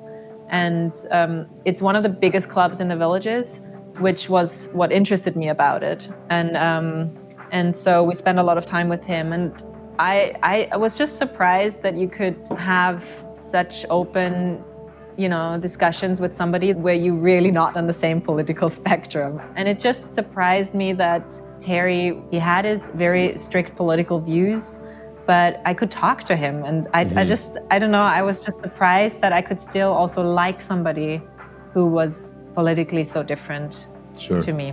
Yeah. And we had one evening that you can also see in the film where they're watching TV, which is what they were doing most evenings. And at some point he turned around to us and he was just like, well, how is it in Europe with all this refugee crisis? And aren't you sort of drowning in refugees, And we started to have a discussion, which was really interesting, and they were listening, which was that most of us had experiences in helping refugees or working with refugees, and our experiences were completely different to what he was expecting and his wife was expecting. And so there was an interesting exchange there, but I think that people in the Villages have very little interaction with people that have different backgrounds, which is the dangerous thing of bubbles like that. Not just in the Villages, but anywhere where it's just like-minded people living together, because you never hear anybody who thinks differently to you. And so for me, coming from my European filmmaking bubble, it was also important to encounter people that were very different from me. Do you worry about the future of your country? Yes, absolutely. I'm very concerned about it. It's just not headed in a direction I think is going to have a happy ending. I don't know how else to say it. It's not headed in a good direction. I mean, you read a number of books that say the country has never been as divided as this since before the Civil War. And I think so often when we show the film, we have really lively discussions afterwards of what our own bubbles are like, and if we ever get out of our bubbles, if we ever encounter people that are different from us, do we encounter people that are not our age? How many friends do we actually have that are not our age group, don't have our background, don't have our education, not our ethnicity? And I think most people will say the same thing. So it's not just a thing of the Villages, but it can be seen there pretty amplified. And the film hopefully opens a space for discussion and a space for dialogue and also a space for introspection about our own situations. The last couple of years with the pandemic, I've lived in New York City for 20 years. I was in this kind of progressive, diverse bubble in the city, and then pandemic happened and we left 2 hours outside the city. It was like a scene from the Villages with the golf carts, but they were pickup trucks. And everybody's like really warm and welcoming and great neighbors and fun-loving. And so this place seems like, the Villages seems like a fun-loving kind of place though, as well. Right? It is, and that's where the shared interest is as well. So there are some clubs of, there's an African American club there, for example, and there are clubs of different countries, so different backgrounds, and that all exists. It's just very little. Right. So it doesn't Because that's also something that you hear a lot when you say, well, why is it so wide? You know, that the response is that, oh no, that exists and that is there, but it's just so little that I couldn't really find the reason for it, because most people that we encountered said, yeah, it's a real shame because I would have liked it to be a bit more diverse. And I also don't know the answer. I don't know if it's really if it's true what they told us, or I don't know. Next film. I'd always been around younger people. I didn't know if I was going to like being around old people, old people. And now we've gotten used to it. We don't even think about them as being old age, people. Yeah. No, They're age just has people. nothing. They're just people. They've just been around longer. People have often said that, okay, where else would you like me to live?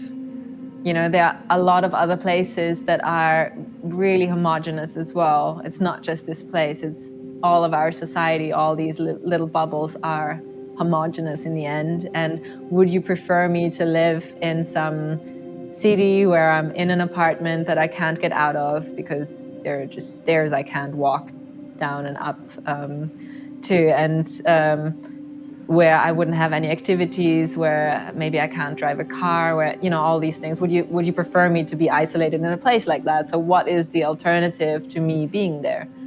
And I felt that a lot of the times the reason for people to be there is not that they love this super homogeneous place, but because there wasn't another option that felt good to them. Mm-hmm. And that is something that I would encourage our generation to think about more, of what kind of a society do we want to build. One where a whole generation feels unwelcome, feels left out of, feels like they can't be part of it, they're unproductive in that society. Or a society where we can draw from the experience of a whole generation that otherwise will lose. This lack of contact between the generations that will essentially mean that we lose a big chunk of experiences. And what it means for the older people is that they lose the contact to younger people that might, shake them out of their paths that they feel comfortable in. And I think we need each other to create a successful society. And I just would like us to all think about what is this the best we can do as a society? Isn't there another option to create a more lively, more colorful future for us? And I think if we want to survive the challenges that are ahead, we really have to think of other structures than monocultures. I think it's not a sustainable model for the future. It's a wonderful thing, you go into, say, the supermarket or a nightclub or a golf course, and everybody's our age, so we don't think age. Once you go out of the villages, there's all these young people, and all of a sudden you feel old, and they're looking at you like you're old. But once you get back into the villages, there is no age, because we're all the same. Like you said before, it was like emancipation. It's been liberating for them. It's adding years onto their lives. Like, I'm envious. I would love to have be that active when I'm 80, riding 30 miles a day on my bike and playing tennis or pickleball or whatever they're playing golf. That looks great. Old people shouldn't be made to feel like they are, society no longer needs them, and that the only option is to cloister themselves away. It's a self-harming practice in terms of the society, because we damage ourselves by doing that. Because everybody will be faced with ageism at some point. Yeah. We all, if we're lucky enough, we'll get old and we'll be confronted with ageism. So better fight it when you're young. Yeah. Because it's gonna hit us otherwise. It's strange that people aren't talking about that more. And what is the general attitude towards aging and death within the community? Anything that we connect to aging like becoming frail or ill or dying is not really part of the community there. I think it's because people really want to celebrate life there in its most positive sense, like being really fit and being healthy and active, and being ill or frail or dying is not part of that whole image. And it starts where, like, with the terminology. For example, we had real troubles finding the correct words for people there, because old, seniors, anything that mentions age is really frowned upon, but they would like to be called adults. And so we were, by default, the kids. And that felt really strange for us, because we were all in our mid-30s, and we just felt like, okay, we're kids here. That's interesting. But it just shows the attitude towards anything to do with aging and what that meant to them. And I thought that was really interesting. And now, when we've screened the film, we often had discussions with these gerontologists, and one of them said, in her view, the villages or retirement communities, as the villages are, they are the most ageist structure that she can think of, because even there, the people that live there aren't allowed to be old. They aren't allowed to get ill. They aren't allowed to die.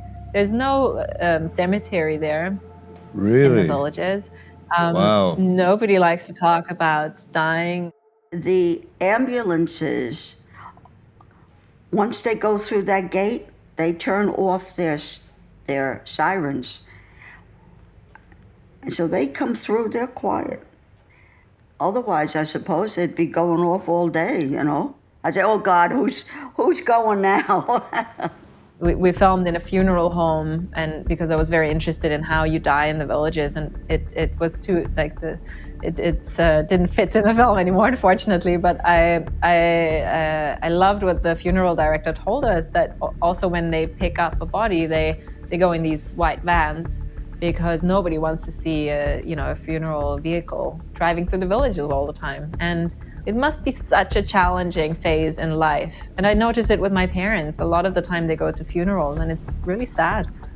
And you don't want to be around that all the time. If you could, you would like to ignore it and just talk about the fun things in life. But when you do get sick, how do you fit in to a community that celebrates youth culture, really? And I lived with a lady in my first research, who said to me, "It's great here, your neighbor can be really sick and have cancer, and you don't even notice." And I said, "What's great about that? It's so sad." And she's just like, "Yeah, but you don't want to be you don't want to be surrounded by illness all the time and talk about this hurting and that hurting." And now she's sick herself, and when we then were filming, I met her again and asked her how she was, and she was so isolated there. Right. She, nobody came to ask her how she was. You can see the city planning helping that. You can see the structure of the villages, how it is.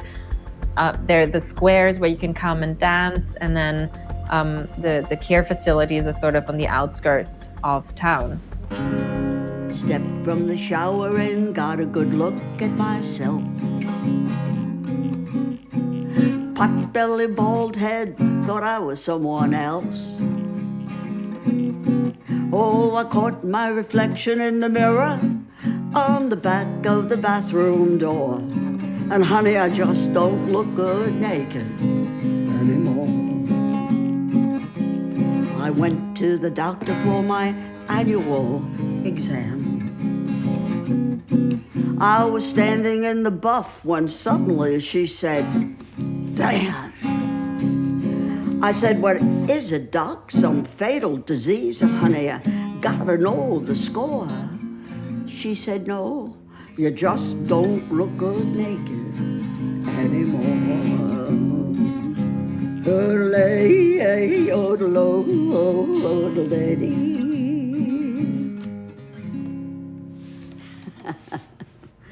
That's my song. I heard a rumor that if you are wearing gold shoes in the villages, that's a signal that you're down to hook up. Can you confirm that rumor? It's mostly urban myth. to be honest. It's something cheeky that they like to tell each other as well. Right. There is this whole subject of sex and alcohol and drugs, and in not just the villages, but retirement communities and retirement homes as well. We saw people, of course, drinking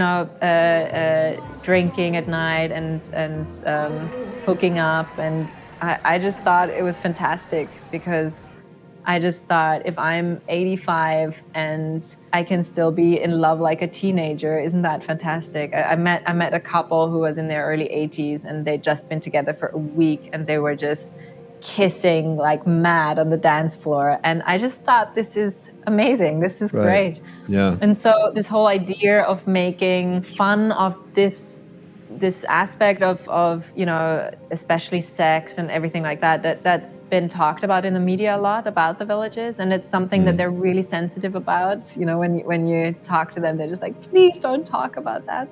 Then I'd have to agree, because I couldn't actually verify those numbers. I think they're not actually correct. And B, I just thought, what, if they're still having sex, then good on them. It's great. But it's maybe a European point of view.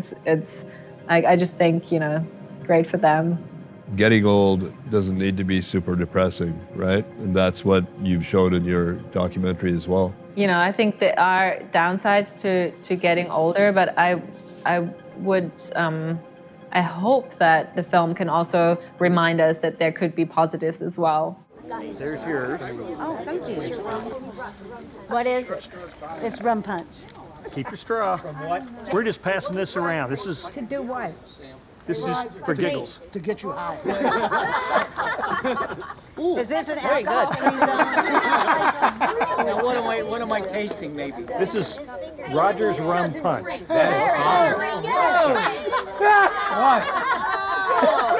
Oh, did you see him spit it back in there? Hey! He wanted the whole thing. Has anyone in the villages seen the film yet? Yeah, so most of our protagonists have seen the film, and I was quite anxious of their reactions, because people generally in the villages are very touchy about any criticism. Even things that I wouldn't consider criticism, they're very sensitive about. And I was quite relieved to hear from them when they'd seen the film, that they felt well portrayed and they felt it was a fair film, which is, we edited for a year and we spent so much time trying to create a balance. And our protagonists felt that it was, which was a great relief. And also, of course, the area residents, they felt really heard, which, was a new experience for them. But the protagonists, they knew that the film was going to be critical. They knew that we were filming with people outside of the villages, so they knew that there would be critical voices that were in the film as well. But what they really appreciated was that we also showed the positive aspects of the community, and we showed that life there can be really pleasant and really fun. I want some sugar in my bowl, and I ain't kidding. I want some in my bowl, and I mean it. What did your parents think of the film? I think, they're my parents, so they're extremely proud and really sweet, and just. So yeah, I think they're mostly just proud and happy I finished this film. They've seen the whole 6 or 7 years of me doing that. So they're happy it's over, I think. In terms of themselves, I think they react like many people react that are in the baby boomer generation. It's very close to home, which is not a comfortable place to be in. So a lot of people around me that are in that age group, they almost were a little bit shy to say what it did to them, because it was emotional for them to sort of see what these places are like, and also it created conflicting feelings in them that, this is crazy, but this is also maybe nice, and can I allow myself to feel like that? I remember years ago, Grandma and Grandpa, they stayed home. They watered the lawn, they may do some weeding, they did the cooking on Sunday, and they got the respect of the family. And they sat and looked out the window and watched the neighborhood. But my generation now, we don't want to do that. We want to live our life till the end. You know, this was really super foreign and almost exotic for you when you first heard about this, and that's why you wanted to explore. What was your kind of takeaway at the end of all of this? Well, what I've learned about aging is that you never actually grow up. And in that life phase of making the bubble, I had 2 kids, and I thought a lot about what it meant to be a child and what it meant to be the adult, like who's the one who has to make decisions for, and watching the people in the villages sort of reliving their youth. And it feels a lot like college, where people, are free and they have fun and they focus on themselves and all of that. And I thought life is a lot less linear than I thought. You get to do things maybe that you didn't think you could do again, which I think the villages is a great place to do. And that our needs for community, they don't stop. Jeanie, our protagonist in the film, she says it beautifully that retirement communities pick up where families leave off. And I think it's something to think about, that these communities exist because there's a lack within society. That's probably something that I hadn't thought about before making the film. I'm sure it gave you an opportunity to think about how you would like to age and grow old. Yeah, I thought a lot about what it would be like, not just in retirement, but just generally what it would be like to have like an endless summer, endless holidays. So for me, it was more the contrast between sort of like, what is it if you only have pleasure, like for the rest of your life, that's your horizon, is endless pleasure. What does that feel like? And it really, like, it sort of it made me feel really strange. I don't know, to just have this, I don't know, what if we stayed here and then just stayed here? And where I can see a lot of positives of being in a place like that. For me personally, I think I would be really disoriented, and I would probably look for things that will fill the gap that I'd feel from not having this purpose that I feel through work. Retirement does different things to different people, all right, and especially if you're in upper management. And it's not a thing that's unique to men. There are just more men who've been in that position who all of a sudden, they're not the leader in the room. They're not the alpha dog. They're not the smartest person. They're not getting the validation from the people who are trying to learn from them. They're not teaching anymore, if you will. Yeah, that's good. No. That's good. I don't want to move it. Yeah. There. Well, at first I didn't know what to do. I was bored, and so that caused me to be probably much more trying to take control of things that I didn't need to take control of. So I was stepping over other people's bounds, if you will, to get in the way of what they were trying to accomplish. So I was looking for anything. So I would grab this from somebody and I'd grab that from somebody else. So that was the biggest problem, I think, and so I became aggressive, or whatever that right word is. But there was some probably bad days in that time. So. But you recognized it. That's the good news.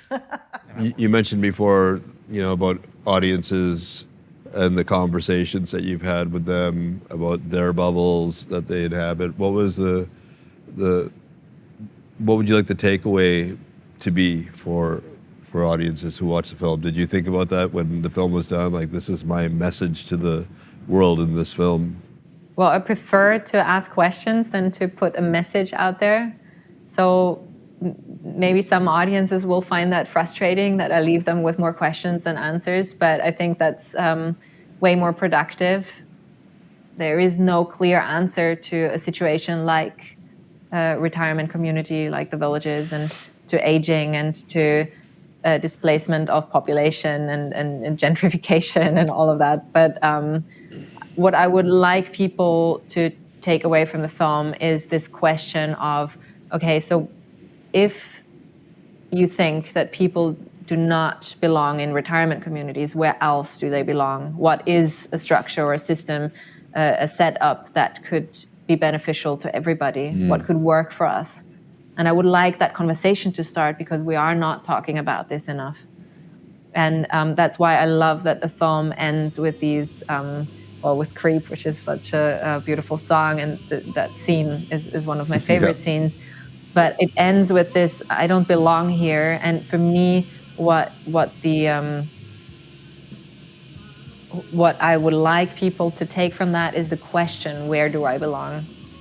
Where will I belong when I'm retired? And what would I like for myself, but for all of us? And that would be great if we could have that conversation after watching the film.